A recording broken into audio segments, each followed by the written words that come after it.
fitiavako anao nandaniako ny andro mpiainako jiaby ny ankilanao hoe ny anjaranao zay simba taloha osoloko tena vaovao hoe ataoko zao rehetra izao raha izy anao tafozako lerana mandreniko noho ny fitiavako anao mialako aby ireo kamaradiko noho ny aminao watrotrako aminao re ny vatako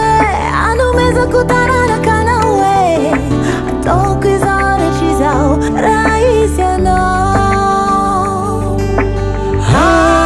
zany tananao tantanako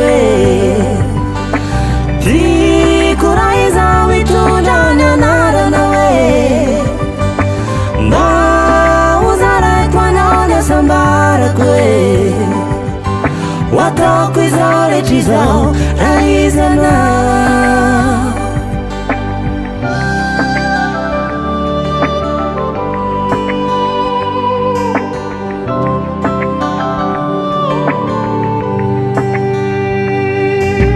tiako mbanambara aminao hoe tena tiako anao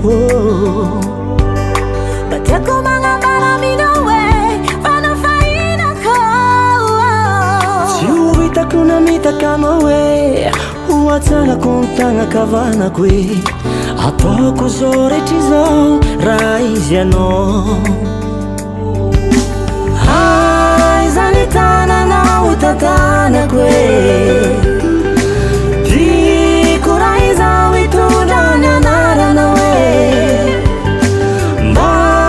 hozaraiko anao ny asambarako ataoko izao rehetra izao raha izy anao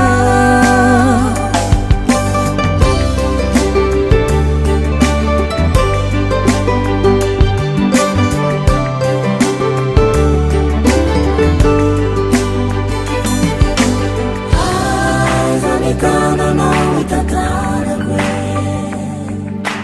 tiako raha izao mitondra ny anaranao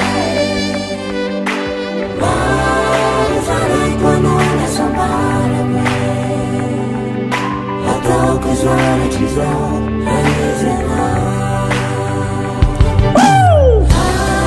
zany tananao tantanako tananao tiako raha izao mitondra ny anaranao mba hozaraiko anao ny asambarany ataoko izao rehetra izao